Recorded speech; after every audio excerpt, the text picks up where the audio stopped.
আসসালামু আলাইকুম ওয়া রাহমাতুল্লাহি ওয়া বারাকাতুহু।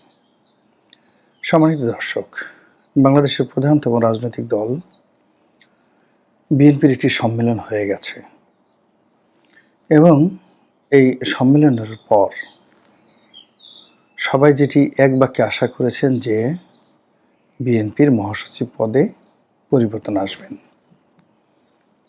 এবং এখানে সঙ্গত কারণেই দীর্ঘদিন ধরে জনাব সালাউদ্দিন সাহেবের নাম আসছে। তিনি জনাব তারেক রহমানের গুড বুকে আছেন, যথেষ্ট নির্যাতন ভোগ করেছেন, দেখতে খুবই সুন্দর, তার নির্বাচনী এলাকায় যথেষ্ট জনপ্রিয়, লেখাপড়া জানা, একটা সময় বিশেষ কর্মকর্তা ছিলেন, এমপি ছিলেন, মন্ত্রী ছিলেন এবং লেখেন ভালো, কথা বলেন ভালো। তো কাজেই তিনি দলের মহাসচিব হবেন, এটা নিয়ে দলের মধ্যে দ্বিমত করার কোন মানুষ আমি দেখছি না। দলের যারা সিনিয়র নেতৃবৃন্দ রয়েছেন, মির্জা আব্বাস কিংবা গয়েশ্বর বাবু, তারা এখন যেখানে রয়েছেন সেখানে তারা হ্যাপি।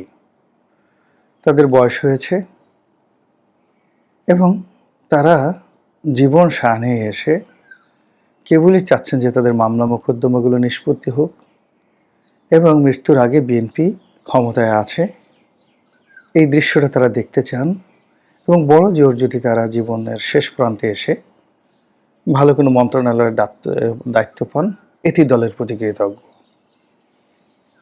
এর বাইরে যিনি বর্তমান মহাসচিব আছেন, তিনি আপাত মস্তক ভদ্রলোক মানুষ, দীর্ঘদিন ধরে দায়িত্ব পালন করছেন, তার শরীর ভালো নয়, স্বাস্থ্য ভালো নয় এবং বিএনপির জনাব রুহুল কবির রিজভী সহ অনেকের সঙ্গে তার একটি মনস্তাত্ত্বিক দূরত্ব রয়েছে। এই কারণে তিনি এই পদ ছেড়ে সাধারণ একজন সদস্য হিসেবে কাজ করার জন্য অতিমাত্রায় আগ্রহী। তিনি একাধিকবার পদত্যাগের কথা চিন্তা করেছেন, হয়তো দলীয় হাইকমান্ডের সঙ্গে আলোচনা করেছেন, কিন্তু দেশের সার্বিক পরিস্থিতি, বিএনপির দুরবস্থা এবং তারেক রহমান সাহেবের অনুপস্থিতির কারণে মির্জা ফখরুল সাহেবকে আসলে বাদ দেওয়া সম্ভব হয়নি বা তার পদত্যাগ গ্রহণ করা সম্ভব হয়নি। অন্যদিকে তার যে গ্রহণযোগ্যতা, as a gentleman, as a educated man, as a mild, as a popular man, এটা এখনও এই দলের মধ্যে দ্বিতীয় কোনো ব্যক্তি অর্জন করতে পারেননি।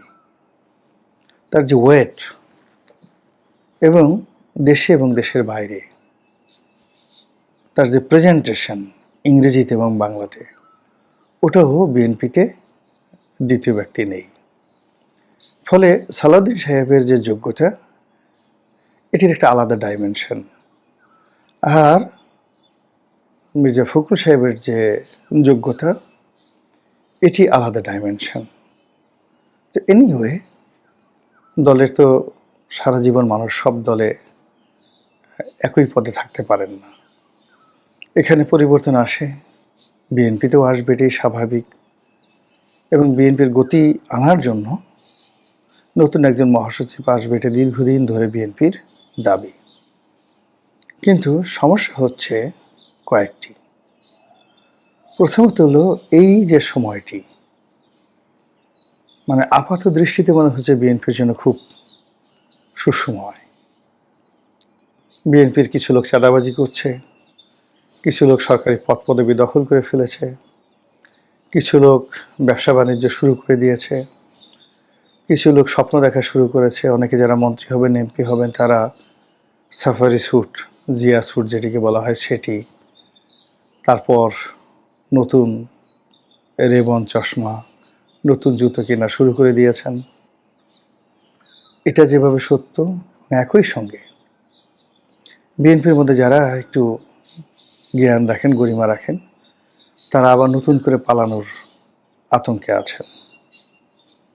নতুন একটা দমন পীড়ন, নতুন একটা পরিবর্তন, এবং আরেকটি ১-১১, আরেকটি আক্রমণ, আরেকটি দল ভাঙার প্রক্রিয়া, দলকে ছিন্ন বিচ্ছিন্ন করার প্রক্রিয়া, কিংস পার্টি, তারপরে গৃহপালিত সরকারি দল, গৃহপালিত বিরোধী দল, আর্মি ব্যাকড রাজনৈতিক দল, এই সকল আশঙ্কা বিএনপিকে কুড়ে কুড়ে খাচ্ছে। দ্বিতীয়ত, বিএনপি যিনি সুপ্রিম লিডার এই মুহূর্তে, জনাব তারেক রহমান, তিনি দেশে নাই।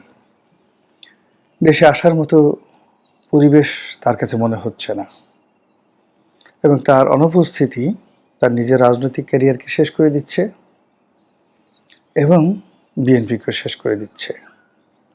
অনেকে তাকে ভয় দেখাচ্ছেন যে তিনি বাংলাদেশে এলে তার অবস্থা হবে পাকিস্তানের বেনজির ভুট্টোর মতো, যেখানে সাধারণ মানুষের জীবনের কোনো নিরাপত্তা নেই। সেখানে বিএনপির শীর্ষ নেতা তিনি এলেন, এয়ারপোর্টে ১ কোটি লোক উপস্থিত হলো, মিছিল করে বাসায় দিয়ে গেল, এরপরে একটা মব হলো, একটা ঘটনা ঘটলো। অথবা তিনি সদল বলে চট্টগ্রামে গেলেন, সিলেট গেলেন, তারপর বরিশাল গেলেন, এই যাত্রাপথে একটা দুর্ঘটনা ঘটল। এর কারণ হলো থানা, পুলিশ, প্রশাসন কোনো কিছুর মধ্যেই এখন আর বিশ্বাসযোগ্যতা নেই, নিয়ন্ত্রণ নেই। ফলে বিএনপি যদি তারেক রহমান বিহীন হয়ে যায়, তারেক রহমানকে মাইনাস করা যায়, এটি সেই ২১শে আগস্টের গ্রেনেড হামলা চালানো যায়, এই বাংলাদেশে যেহেতু হয়েছে, কেউ না কেউ করেছে, তাহলে পুরো জিয়া বংশ নির্বংশ হয়ে যাবে। ফলে তিনি পরিপূর্ণভাবে আত্মবিশ্বাস অর্জন না করা পর্যন্ত আসতে পারছেন না। ফলে এই অবস্থায় তাকে রুহুল কবির রিজভী, সালাউদ্দিন সাহেব কিংবা মির্জা ফখরুল সাহেব, কখনো কখনো শামা ওবায়েদ, কখনো কখনো এশরাক, কখনো কখনো সেই ডক্টর মঈন খান, নজরুল ইসলাম খান, মানে উনি যখন যাওকে যেভাবে মনে করেন সেইভাবে রিকোয়েস্ট করে, বলে, হুকুম দিয়ে তিনি তার কাজগুলো করিয়ে নিয়ে দলটিকে চালিয়ে নিচ্ছেন। কিন্তু তার যখন উপস্থিতি অনিবার্য, তখন সেখানে একটা কালেকটিভনেস চলে আসবে। সেই কালেকটিভনেসটা নেতৃত্ব দেওয়ার জন্য পুরো প্রশাসন তার যদি অধীন না হয়, তিনি তার নিজের নিরাপত্তা যেভাবে বিধান করতে পারবেন না, দলের নিরাপত্তা বিধান করতে পারবেন না। ফলে তার অবর্তমানে সেই দীর্ঘদিন ধরে দল যে বিপদে ছিল, সেই বিপদটি বর্তমান জমানাতে এসে ১০০ গুণ বেড়ে গেছে। এর কারণ হলো আওয়ামী লীগ জমানাতে বিএনপি সবাই দৌড়ের উপর ছিল, দুর্নীতি অনিয়মের অভিযোগ তোলার সময় ছিল না, জীবন বাঁচানো যেখানে তাদের জন্য ফরজ ছিল। তো কাজেই তারেক রহমান সাহেব লন্ডনে, চাঁদের দেশে, না ইরানে, না তুরানে, এটি নিয়ে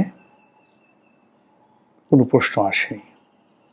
কিন্তু এখন অনেকগুলো বিষয়ে বিএনপিকে দায়িত্ব নিতে হচ্ছে, এবং সেই দায়িত্ব এবং কর্তব্যের জায়গা থেকে বিএনপি পেরে উঠছে না। ফলে বিএনপিকে জালেম, বিএনপিকে চাঁদাবাজ, আর অনেক গালাগাল দেওয়ার সুযোগ বিএনপির কর্তৃপক্ষরা পাচ্ছে। এরই মধ্যে বিএনপির সম্মেলন হলো, নতুন মহাসচিব আসবে, কিন্তু এখানে দেখা গেল যে ৩ জন নাকি নতুন মহাসচিব দেয়া হবে। এই অভিনব সিদ্ধান্তটি বিএনপির জন্য আত্মঘাতী হয়ে পড়বে। কোন অবস্থাতেই কাজটি করা ঠিক হবে না। বিএনপিকে যারা তেল মারছে, তারেক রহমান সাহেবকে যারা তেল মারছে, তাদের কথা আলাদা। যারা এটিকে বলছে একটা ডাইনামিক সিদ্ধান্ত, মানব জাতির ইতিহাসে এরকম সিদ্ধান্ত আর কখনো হয়নি, এই সিদ্ধান্তের ফলে বিএনপি অমরত্ব লাভ করবে, এই সিদ্ধান্তের ফলে তারেক রহমান সাহেব বিশ্ব নেতা হয়ে যাবেন, এই সিদ্ধান্তের ফলে বিএনপি তর করে ক্ষমতার একেবারে চূড়ায় পৌঁছে যাবে, এর একটাও সত্য নয়। তিনজন মহাসচিব হওয়ার সঙ্গে সঙ্গে বিএনপি 3টি ধারায় বিভক্ত হয়ে যাবে। কেউ কারো কথা শুনবেন না, এমনকি তারেক রহমান সাহেবের কোনো নিয়ন্ত্রণ থাকবে না। এবং এই যে প্রশাসনিক, যে আন্তর্জাতিক বা যেইভাবে তারা ভাগ করছে, এমনিতেই বিএনপির অনেক নেতাদের সঙ্গে মুখ দেখাদেখি বন্ধ। মির্জা ফখরুল ইসলাম আলমগীর, তার সঙ্গে রুহুল কবির রিজভী, সাদেক হোসেন খোকার ছেলে ইশাকের সাথে মির্জা আব্বাসের সাথে নবিউল্লাহ নবী, এরপর আরও অনেকের সাথে, অসীমে যেটা আছে ধানমন্ডির ব্যারিস্টার অসীম, তার সঙ্গে সেখানকার রবিউলের সম্পর্ক। এরপর তারেক রহমান সাহেবের সাথে মোসাদ্দেক আলী ফালুর সম্পর্ক ভালো নয়, গিয়াসউদ্দিন আল মামুনের সম্পর্ক ভালো নয়। অথচ ঢাকা শহরের বিএনপি মাইন্ডের যে ব্যবসা বাণিজ্য, যত আন্ডারওয়ার্ল্ড, যত গুন্ডা বদমাইশ, সবগুলো এই মোসাদ্দেক আলী ফালু এবং গিয়াসউদ্দিন আল মামুনের হুকুমে চলে। তো কাজেই এখানে জনাব তারেক রহমানের অনুপস্থিতিতে পুরো এই আন্ডারওয়ার্ল্ড নিয়ন্ত্রণ করছে বিএনপি। আর বিএনপির যারাই আন্ডারওয়ার্ল্ডের নেতৃত্বে আছে, তাদের সঙ্গে তারেক রহমানের কোনো সম্পর্কই নেই। তো বুঝতে পারছেন যে কী ধরনের একটা ভয়াবহ গেম চলছে।